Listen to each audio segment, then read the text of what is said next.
देखो जाऊंगा मैं कितनी हालत है कि मैं तो खेता मेरे घर में का बाल बच्चे से जो कोई का हाथ के लगी कोई का ठोडी के लगी डागदरा के भाग भाग दुआ ले अच्छा ऊपर सुबाटा गिरगा माले चदर उथली जना।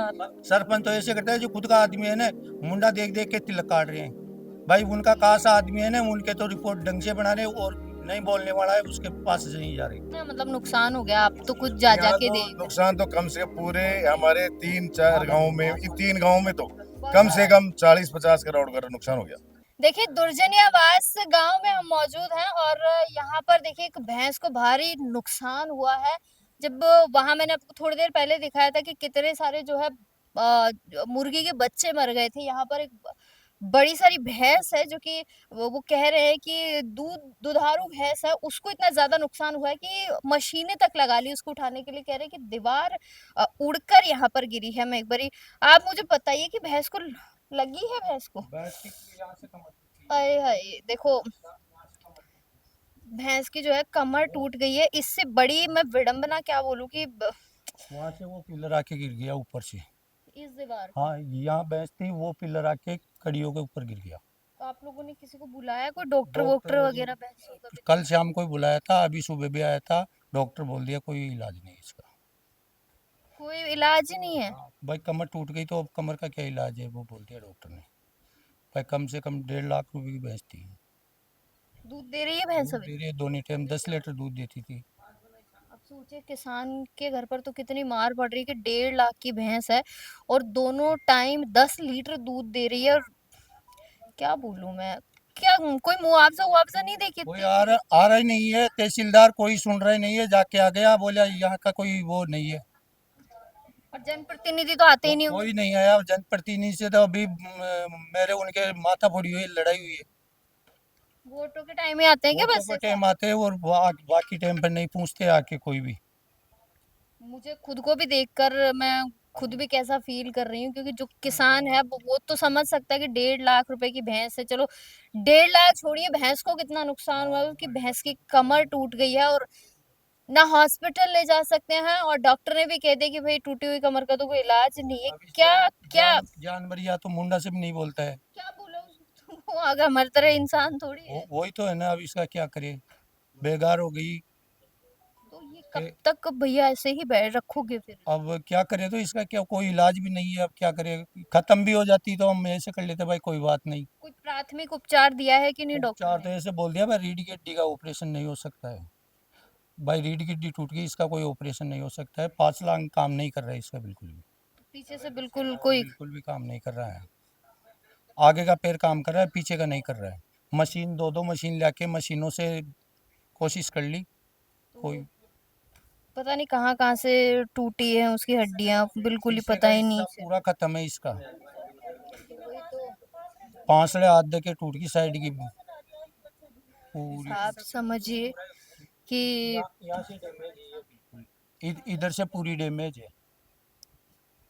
समझिए कि कितना दर्द हो रहा होगा क्योंकि मैं ये चीज समझ सकती हूँ कि हमें जब जरा सी चोट लग जाती है तो हम लोग कितना दर्द से कराह जाते हैं। ये तो एक ऐसे जो हमें दूध देती है जानवर है जो बोल नहीं सकती। अभी कितनी बड़ी विडंबना है कि क्या कहूँ मैं। एक बात बताइए यहाँ के जो जनप्रतिनिधि है इनको थोड़ा बहुत भी ये नहीं होता कि हम जिस जनता से हम वोट लेते हैं, जो जनता हमारे साथ खड़ी रहते हैं उसको हम देख ले जाते हैं। अभी हमारी पंचायत में, दुर्जनावास पंचायत में एडीएम तहसीलदार साहब और एसडीएम साहब सभी प्रशासन वाले आए थे। वहाँ पंचायत में बैठ के एक सुझाव देखे गए कि आप ये टोल फ्री नंबर है, इस पे सुझाव दो, कंप्लेंट करो।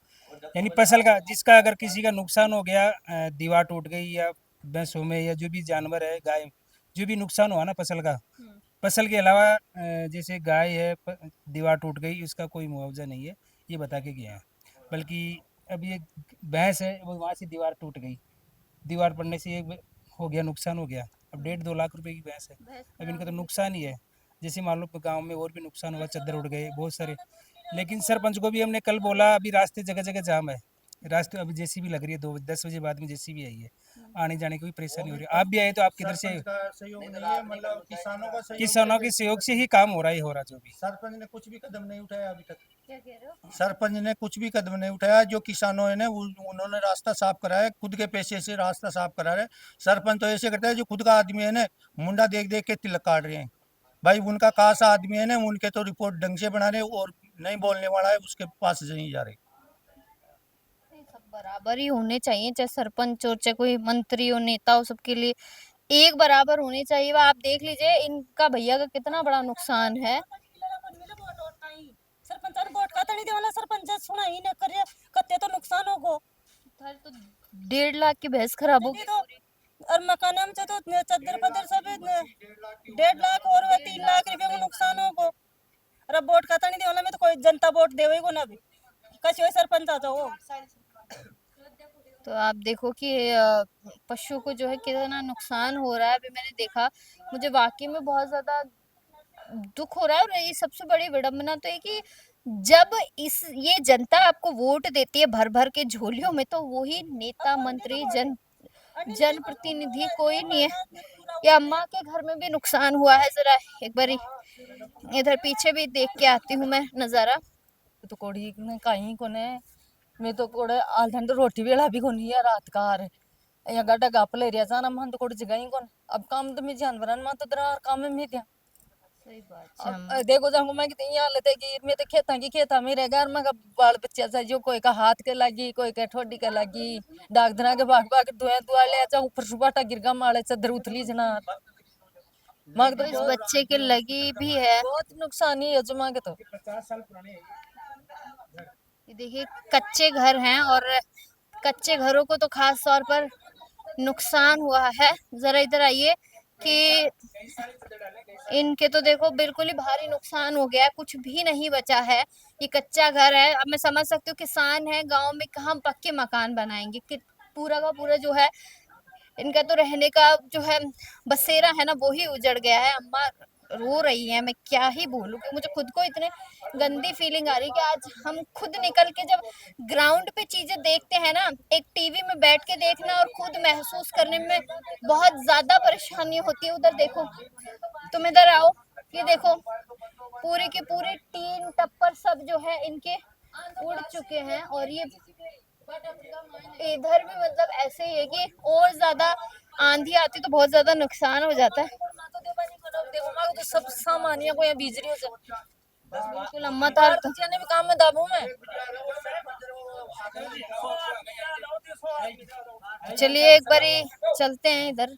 सरपंच मेरे साथ यहाँ मौजूद हैं। देखिए अभी जो स्थिति हुई है, भैंस पूरी तरीके से क्षतिग्रस्त है, उसकी रीढ़ की हड्डी टूट चुकी है। भैंस यहाँ से बिल्कुल भी कहीं ले जाई नहीं जा सकती। सरपंच साहब, क्या एक किसान तो पूरा मारा गया, आप भी किसान ही हैं, किसान वर्ग से आते हैं। अब एक बात बताओ, 1.5-2 लाख की भैंस बिल्कुल खराब हो गई है, इनके पास क्या ऑप्शन है?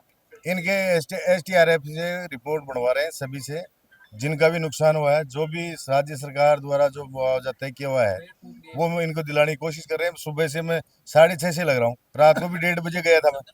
रात को 3 जेसीबी रात को चल रही थी, सुबह से 4 जेसीबी रास्ते खोलने में, सारे रास्ते अवरुद्ध थे। इन सबको पता है रास्ता अवरुद्ध था पूरा, तो जेसीबी लगा लगा के वो सारे रास्ते दुरुस्त कराए। और फिर ये अभी 9-9:15 बजे आ गए थे तहसीलदार जी, गिरदावर साहब, SDM साहब, सारे भी मिलके। तो ये जगह जगह जाके देख भी रहे हैं। और वो एक जगह सारे लोग एक साथ एक जगह नहीं जा सकते, पॉसिबल भी नहीं है, वो तो देखिए हाँ। टीम में बना के तो जाई धीरे-धीरे जाएगी। वो सबके पास पहुंचने की कोशिश कर रहे हैं। और जो भी नहीं हो रहा है तो इन्होंने एक दी है कि जिनकी एक वीडियोग्राफी, इनकी फोटोग्राफी मतलब मेरा कहने का अर्थ है कि कुछ मुआवजा मिलेगा कि नहीं? हाँ मैं कह रहे हैं सर, ये बिल्कुल मिलने की चांस है। ये क्रॉप जो लोन है ले रखा है हमने, प्रधानमंत्री PM वाला, तो उसके जो बीमा योजना है उसमें भी मिलेगा। और जिन्होंने KCC नहीं ले रखा है तो STRF द्वारा इनकी रिपोर्ट बनेगी, उसके बाद में जो भी मुआवजा तय कि होगा राज्य सरकार से वो मिलेगा। मुख्यमंत्री जी के जो सलाहकार थे उनसे भी बात हो रखी है, उनसे उन्होंने भी आश्वासन दिया है कि जितना हो सकेगा उतनी मदद करेंगे। कितना मतलब नुकसान हो गया? आप तो खुद जा यहाँ जाके तो देख। नुकसान तो कम से पूरे हमारे 3-4 गाँव में, इन 3 गाँव में तो कम से कम 40-50 करोड़ का नुकसान हो गया, जो जिसमें ये जानवर भी आ गए, इंसान भी आ गए, फसल भी आ गई, मकान भी आ गए, सारे मिल गए। कम से 40-50 करोड़ रुपए का नुकसान है। 50 करोड़ तो बहुत बड़ी हाँ, बात होती है सरपंच साहब। एक तो एक ही घर में 5 है, 5-5 लाख का हुआ है एक घर में। में 5-5-7-7 लाख का हुआ है। सरकार 5-5 लाख रुपए दे देगी? नहीं सरकार तो नहीं है, उनके जो तय कर रखा है उन्होंने अपने हिसाब से, उसी हिसाब से देंगे सरकार। तो ये थोड़ी देंगे भरपाई, ये दे देते तो इनको खास करो जोर ही नहीं आएगा। इतना थोड़ी देते हैं, वो तो देते हैं, उन्हें तय कर रखा है उस हिसाब से देंगे। मुआवजा देंगे लेकिन देंगे। तय अनुसार। हाँ हाँ, वो जो नियमानुसार वो जो तय कर रखा है उस हिसाब से देंगे। और कोशिश ये भी करें, एसडीआरएफ से अलग से रिपोर्ट बना रही है, तो उसमें से भी देने की अलग से जैसे जानवर हो गया, दीवार टूट गई या टीन से टूट गए, ये इनके लिए अलग से कर रहे हैं। देखिए मेरे साथ राजेश जी हैं। सर, पूरे गांव का आप लोगों ने दौरा किया, मौका मुआयना किया है, क्या स्थिति है गांव वालों की? क्योंकि गांव वालों के बड़ा मैं खुद भी देख रही हूँ, क्या कह रहे हैं ग्राम? मैडम क्या है कि कल जो स्ट्रॉम आया उससे बेसिकली एक ये पट्टी जो है दुर्जनी आवास, कापड़ी आवास, सुंदरी आवास, पूरे जयपुर जिले में केवल और केवल अपने दुर्जनी आवास और पिंडोलाई इस वाली बेल्ट में और आगे धाणक्या इस और पचार इस बेल्ट में ही सबसे ज़्यादा नुकसान हुआ है और कहीं पर भी कोई नुकसान नहीं हुआ। यहाँ पर नुकसान इस तरह का है कि जैसे मान लो एक खेत में 10 पेड़ है तो 8 पेड़ गिर गए, मतलब एक भी चीज़ सुरक्षित नहीं है। और जिला कलेक्टर महोदय के और यहाँ जो माननीय मंत्री जी के निर्देश पे आज सुबह से ही हमारी पूरी रेवेन्यू एजेंसी आ गई, जेवीएनएल का भी स्टाफ सारा मौके पे मौजूद है। सबसे पहला अपना उद्देश्य ये है कि सेफ्टी, अब जो हो गया उस चीज़ को अपन वापस नहीं ला सकते, तो सेफ्टी के तहत हम पहला कार्य तो ये कर रहे हैं कि जो एफआरटी की टीमें 5 टीमें थी अब 10 टीमें कर दी और 5 टीमें और मंगवा रहे हैं। 15 के आसपास टीमें, जितना भी इलेक्ट्रिसिटी जो है, क्योंकि कल ही पानी की समस्या आ जाएगी, तो इलेक्ट्रिसिटी को अपन रिस्टोर करवाएं। पहला तो उद्देश्य ये है। दूसरा ये है कि जो फसल खड़ी थी और खड़े के बाद लोगों ने फसल काट ली, काटने के बाद में जो हमने जो इंश्योरेंस एजेंट है उन सबको बुला लिया, कृषि के भी अधिकारी आगे 144-47 पे मैंने और तहसीलदार जी ने खुद यहाँ पंचायत में बैठ के कॉल भी किए। उनके जो नुकसान है उसके मुआवजे के लिए हमने उनको निर्देशित कर दिया। साथ ही कुछ लोगों के जैसे केसीसी भी नहीं है और कोऑपरेटिव सोसाइटी से भी जिन्होंने लोन नहीं ले रखा है, उन लोगों के लिए एसडीआरएफ के प्रस्ताव, जैसे टिन शेड खूब मात्रा में यहाँ पे उड़े हैं, तो जो टिन शेड है उनको, और घरों में जो पानी चला गया या बर्तनों का जो भी नुकसान हो गया उसको एसडीआरएफ के नुकसान के तहत हमने पूरी रेवेन्यू की टीम को इसमें निर्देश दे दिए हैं। आस पड़ोस के सब पटवारी पूरी टीम लग के, और जो पशुधन के लिए भी जैसे 2 पिंडोलाई में 2 पशु की डेथ हुई, उन सब के सहायता के प्रकरण बना के हम इसको बहुत ही संवेदनशीलता से मतलब आज शाम तक सारे प्रकरण बना लेंगे। क्योंकि बेहतर घटे का समय होता है, तो हम प्रयास ये कर रहे हैं कि अधिकतम रिपोर्टिंग हो जाए हर जगह। मतलब मैं भी नहीं पहुंच सकता हूं, तो हमने सबको ये निर्देश दिया कि रिपोर्टिंग जितनी जल्दी हो जाएगी 72 आवर्स में, तो हम उसी हिसाब से फिर मदद दे पाएंगे। अभी लोगों की भावना भी है इस तरह की, जिसके घर पर नुकसान होता है तो उस आदमी के एक रोष आता ही है, एक जायज़ बात है, हम इस चीज़ को समझते हैं, तो हम उसी में संवेदनशीलता से इसको भाई जल्दी से जल्दी लोगों को जब मदद मिले तो फिर अपना प्रशासन का जो आने का उद्देश्य सफल हो जाए। मतलब कितना नुकसान हो गया राजस्व की अगर मैं बात करूँ तो? इनका तो बिल्कुल बिगड़ चुका है सर। मैम ये मान लीजिए कि कुछ तो ऐसे परिवार हैं जिनका एकमात्र रोजी रोटी ही काश्तकारी है, किसान है, और उसके मान लो गेहूं है 4 बीघा में, तो सारा ही गेहूं और प्याज और सरसों, इन 3 की फसल, समझता प्याज, गेहूं और सरसों, इन तीनों की फसल पूरी नष्ट हो गई। इसके अलावा जो लोग गाँव में रहते हैं जिनके पास ज़मीन नहीं है, उनके जैसे टिन शेड में रहते हैं, जो मजदूरी करते हैं, उनके सब कुछ नष्ट हो गया है। तो ऐसे नुकसान को अपन आंकड़ों में नहीं गिन सकते। मुझे तो लगता है कि अधिकतम नुकसान हुआ अभी तक, और जैसा कि यहाँ के गाँव के बड़े बुजुर्ग बता रहे हैं कि पिछले 30-40 साल में इतना नुकसान यहाँ पर कभी नहीं हुआ। मदद की उम्मीद है इन लोगों, क्योंकि इनके चेहरे आप भी देख सकते हैं, मैं भी समझ सकती हूँ। बिल्कुल मैम, मदद की पूरी उम्मीद है, और सरकार ने भी, मतलब खुद माननीय जिला कलेक्टर महोदय से भी मेरी बात हुई और सबने ऊपर से यही निर्देश दिए कि अधिकतम हम इनकी मदद करवाएंगे। जितने भी एसडीआरएफ में, कोऑपरेटिव सोसाइटी में, जैसे भारतीय किसान संघ से भी यहाँ लोग आ गए और भी जनप्रतिनिधि भी हैं किसान संघ की तरफ से भी हैं, तो चाहे एसडीआरएफ हो, चाहे कोऑपरेटिव सोसाइटी वाला लोन हो, चाहे केसीसी के थ्रू प्रधानमंत्री फसल बीमा योजना हो, सभी जितनी तरह की मदद हो सकेगी सब मदद करवाएंगे। बहुत शुक्रिया सर।